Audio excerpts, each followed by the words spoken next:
آسر مشغول في عالم الإلعاب، يتعمق في ضوء الصباح. يخترق صوت الأم اللطيف وقت لعب آسر. آسر، تعال لتناول الغداء. يرد الصغير آسر دون توقف عن لعبه: أنا قادم يا أمي. تبتسم الأم وتقدم تأملا شخصيا. إنه مقتنع تماما بأن اسمه آسر. تشارك بلمحة من الدهشة. لا نعرف من أين أتى بهذا الاسم. في الحديقة في ضوء الشمس يلهو آثر مع أصحابه، ويتردد ضحكهم في الأجواء. يخترق صوت الأم: آثر، كن حذرا. يتوقف آثر مؤقتا، ووجهه في ملامح مرح. اسمي ليس آثر، اسمي أسر.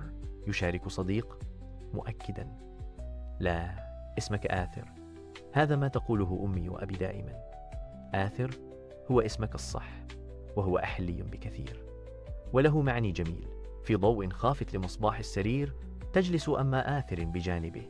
على الشاشة يظهر اسمه آثر في أمل وهوية. يحدق آثر في اسمه وينير وجهه بالدهشة: اسمي آثر وليس أسر.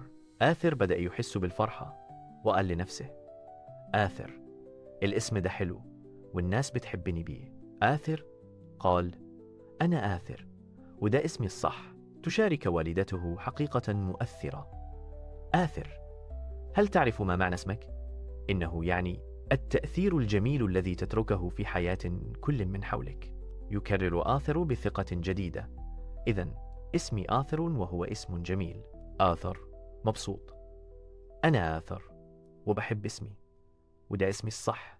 بابتسامة محبة تؤكد والدته: نعم يا حبيبي، اسمك آثر ونحبك كثيرا.